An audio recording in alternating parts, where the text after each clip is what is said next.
booties for black girl nerds.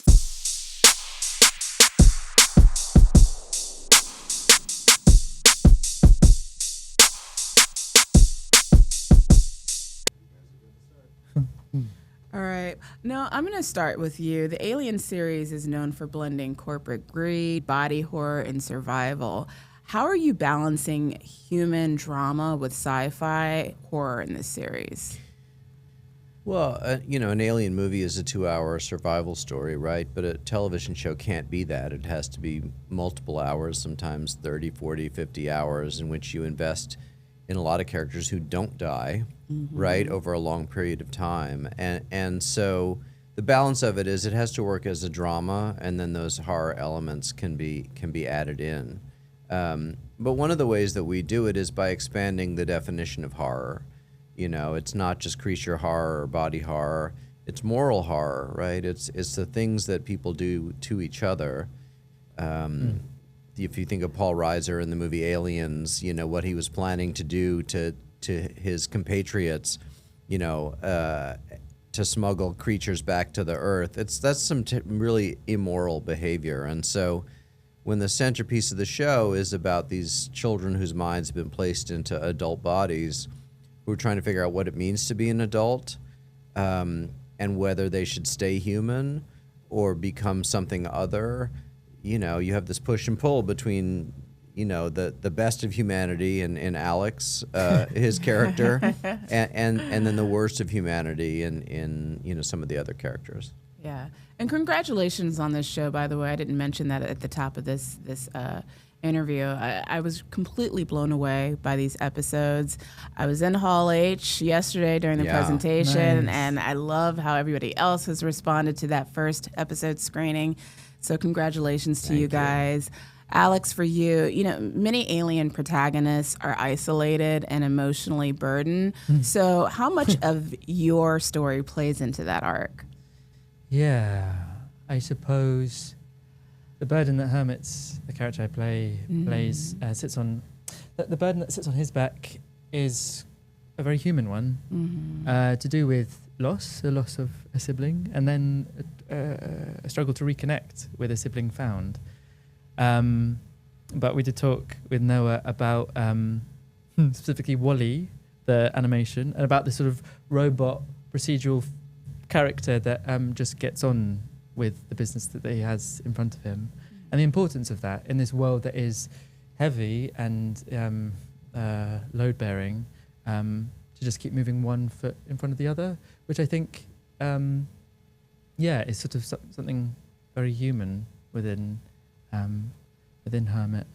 And I suppose in terms of the emotion that he carries is all bound up with the sibling, with Sidney Chander's character, Wendy, and the supposed loss of this person, and then the refinding of her.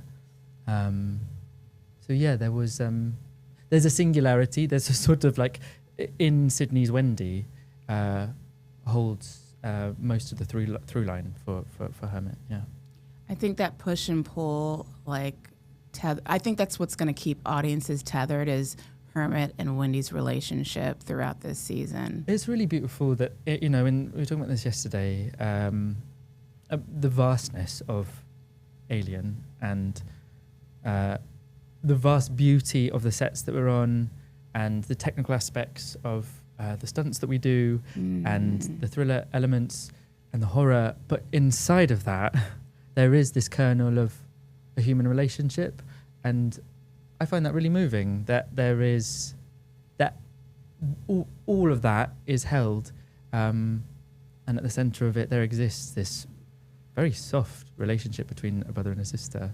Absolutely. Trying to make their way in the world. Yeah.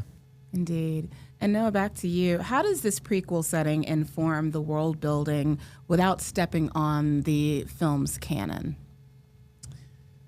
Well, when I really sat down to look at what was then 6 Alien movies, what I realized is there's surprisingly little mythology. We have no idea how humanity has organized itself throughout the universe, what government looks like, or all we know is that there's a corporation called Weyland-Yutani, and it seems to control everything. and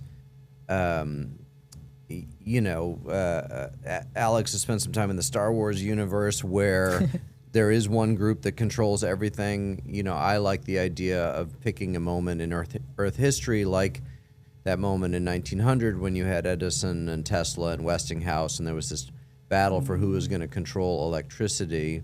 That maybe this was a moment on Earth like that, where you had these competing corporations and they were all trying to crack the product called immortality. And the first one to do it was going to be able to control the universe. And so you have this larger political and corporate drama that's playing out, and then you drop this apex predator into it, and you realize that all that stuff is just noise. Yes. Do you feel like there's some modern parallels that are going to be even more relevant now? Well, I'd be a fool if I said no, I think. But, that's not for me to comment on directly. Right. There's an amazing science fiction writer. Do you know Ursula K. Le Guin? She was a writer in the 60s. She wrote a beautiful book called The Left Hand of Darkness. And in the preface to that, she talks about how sci-fi has the unique ability not to prophesy, but to describing, using metaphor to describe what is happening right now. And if I don't want to speak for you, Noah, but I think there is, that sort of part of the joy of, be it Star Wars or Alien, of being able to talk quite directly to what is happening right now, but with a much larger, broader, textured metaphor. Yeah. It's interesting how those things unfold in our reality. Yeah. Alex, for you, when you were interacting with practical effects, or were you interacting with practical effects, digital creatures, or a combination of those things, and how did that impact or inform your performance?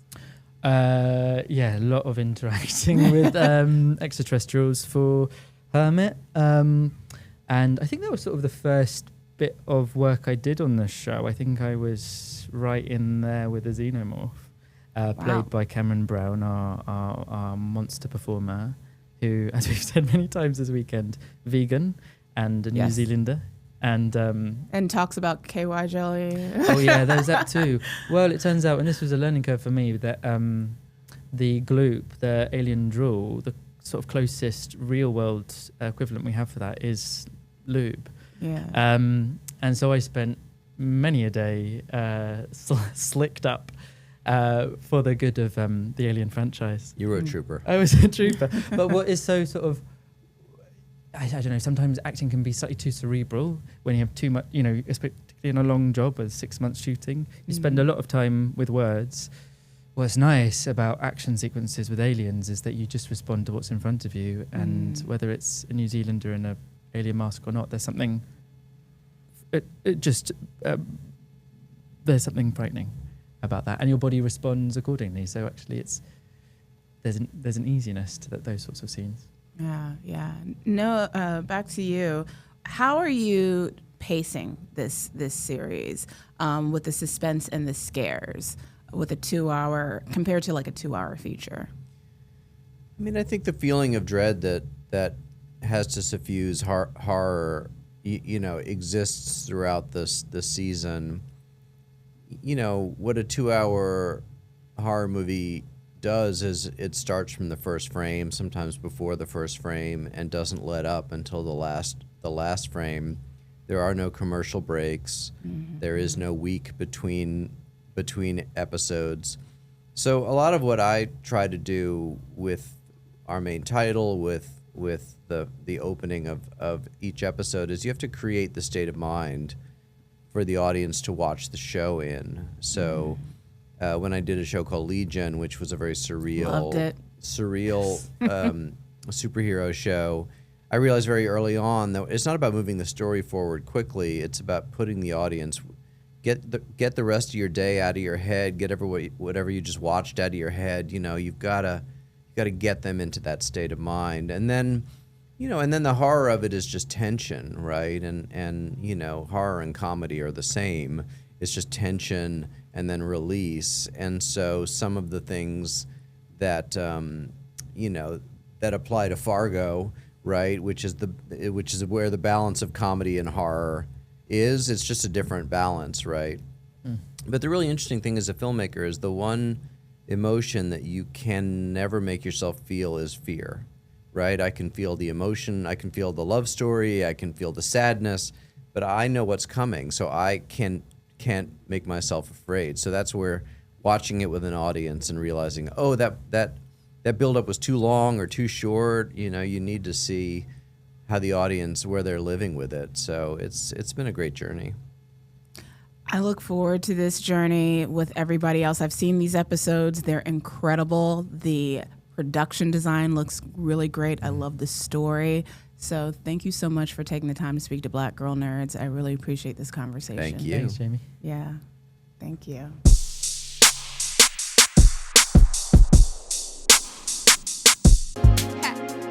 Better shake your booties for Black Girl Nerds. Better shake your booties for Black Girl Nerds.